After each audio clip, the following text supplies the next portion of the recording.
They called him the Stone Man, unstoppable, unflinching, an absolute titan in the ring. Every opponent who stepped up saw the same thing, a man who simply did not react.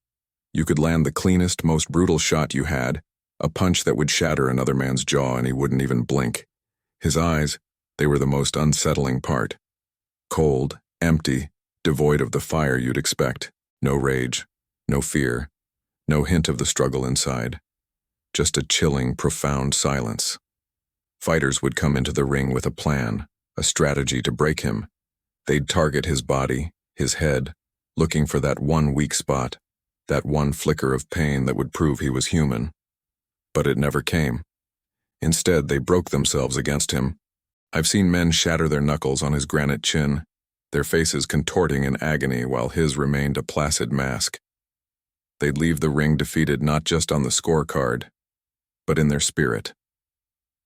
How do you fight a man who doesn't feel pain? It's like punching a mountain. The whispers in the locker rooms turned into legends. Some said he was a machine, a freak of nature. Others claimed he'd made a deal with some dark force, trading his soul for invincibility.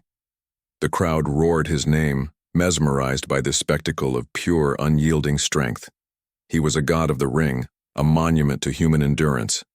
But what nobody knew, what not a single soul outside a small, sterile doctor's office understood, was the truth. He wasn't born a god. He wasn't fearless. He was broken. The Stone Man wasn't a persona he adopted. It was a prison he lived in. Years ago, long before the roar of the crowd became his only soundtrack, there was an accident.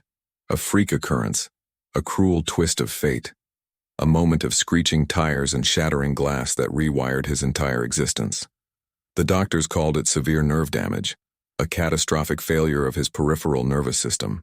In layman's terms, the lines of communication between his body and his brain were severed. He couldn't feel anything anymore.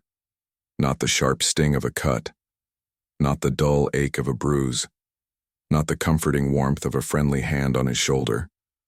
Nothing. The world had become a silent movie he could only watch, never touch. Think about that for a moment. To lose the ability to feel pain. It sounds like a superpower, doesn't it? The ultimate advantage for a fighter. But what they don't tell you is that when you lose pain, you lose everything else too. You lose the warmth of the sun on your skin, the coolness of a breeze. You lose the simple grounding sensations that remind you you're alive. His victories felt hollow. The championship belts were just cold, heavy objects. The adoration of the crowd was a distant noise that never reached him. Every fight became a desperate, silent scream into the void. Each punch he took was a test, a futile attempt to feel something, anything, to connect with the world he was detached from. He wasn't fighting his opponents. He was fighting the crushing numbness that had consumed him. He was a ghost haunting his own body. Tonight the lights were blinding, the familiar smell of sweat and resin thick in the air. He stepped into the ring, the same hollow feeling echoing inside him.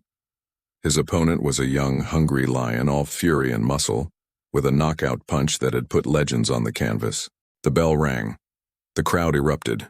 He stood in his corner, his guard up, his face an emotionless slate.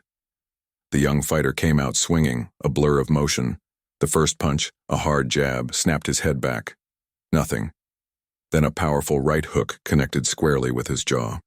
The impact was immense. The sound of it, a sickening thud, echoed through the arena. The crowd gasped, then roared, sensing the beginning of the end for the challenger. They saw the Stone Man doing what he always did, absorbing a devastating blow without a hint of distress. But this time, something was different. Deep within the fog, behind the wall of silence that had encased him for years, a flicker. It wasn't pain, not in the way you or I would understand it. It was something else, a faint, distant echo, a ghost of a sensation. It was like hearing a whisper from a room you thought was empty. Another punch landed, this one to his ribs, and there it was again, a little stronger this time. A dull, thrumming signal, fighting its way through the static of his shattered nerves. It was a broken signal, a distorted memory of what pain used to feel like. For the first time in a decade, he felt something. It wasn't warmth, it wasn't pleasure. It was the raw, ugly, beautiful sensation of being hit, It was a connection. It was proof that he was still there, somewhere inside the stone.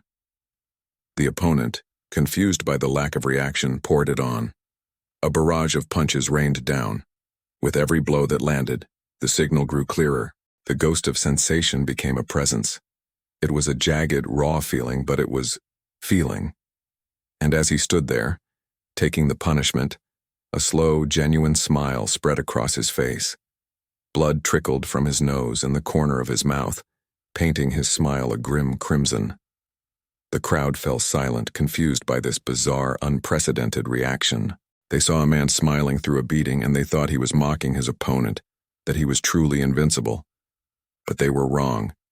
He wasn't smiling because he was invincible. He was smiling because he was vulnerable. He was smiling because, for the first time in so long, he felt human. In that ring under those brutal lights, he had found something he thought he'd lost forever. The punches weren't breaking him. They were waking him up. The pain, or the ghost of it, was a brutal, glorious reminder that he was alive. It gave him a purpose beyond just winning. It was about feeling. Because sometimes feeling broken is infinitely better than feeling nothing at all. He raised his gloves not just to defend himself, but to welcome the storm. The fight had just begun. Thank you so much for watching. This story is a reminder that sometimes our greatest perceived strengths can hide our deepest vulnerabilities, and that feeling anything, even pain, is a gift. If you connected with this story, please hit that like button and subscribe for more content that explores the depths of the human spirit. We'll see you in the next one.